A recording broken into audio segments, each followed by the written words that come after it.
ఆనాడు తాతయ్య ఎన్టీఆర్ సుపరిపాలనతో గెలిచాడు జన హృదయాలు. పేదోడికి పట్టెడు అన్నం పెట్టాడు, చెట్ట సభలల్లో అందరినీ కూర్చోబెట్టాడు.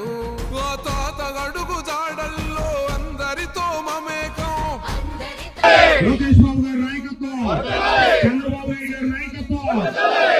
జోహార్ అన్న ఎన్టీఆర్, జోహార్ అన్న ఎన్టీఆర్. తెలుగుదేశం పార్టీ కుటుంబ సభ్యులకు, ఇక్కడ విచ్చేసినటువంటి మండల గ్రామ నాయకులకి అందరికీ నా నమస్కారం.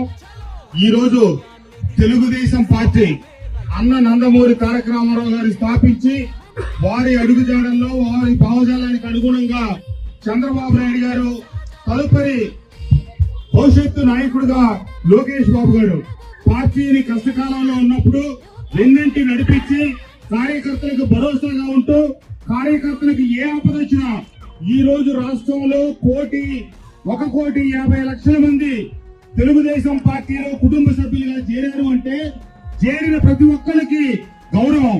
తెలుగుదేశం పార్టీ సభ్యత్వం తీసుకోవడం గౌరవం, తెలుగుదేశం పార్టీ సభ్యత్వం తీసుకోవడం అంటే ఒక భరోసా.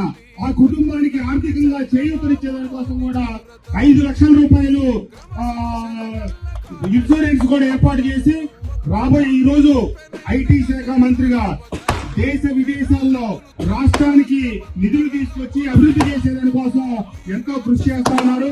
తప్పకుండా ఈ వారి పుట్టినరోజు సందర్భంగా మైలవరం నియోజకవర్గ తెలుగుదేశం పార్టీ కూటమి తరఫున వారికి శుభాకాంక్షలు తెలియజేస్తూ వారి నిండా నూరేళ్లు ఆయురారోగ్యాలతో బాగుండి ఈ రాష్ట్ర అభివృద్ధిలో తెలుగుదేశం పార్టీ పురోభివృద్ధిలో కీలక పాత్ర పోషిస్తారని భగవంతుడు వారికి ఆ శక్తి ప్రసాదించాలని చెప్పి కోరుకుంటూ లోకేష్ బాబు గారి నాయకత్వం, చంద్రబాబు నాయుడు గారి నాయకత్వం, జై తెలుగుదేశం, జై తెలుగుదేశం, జై వసంత.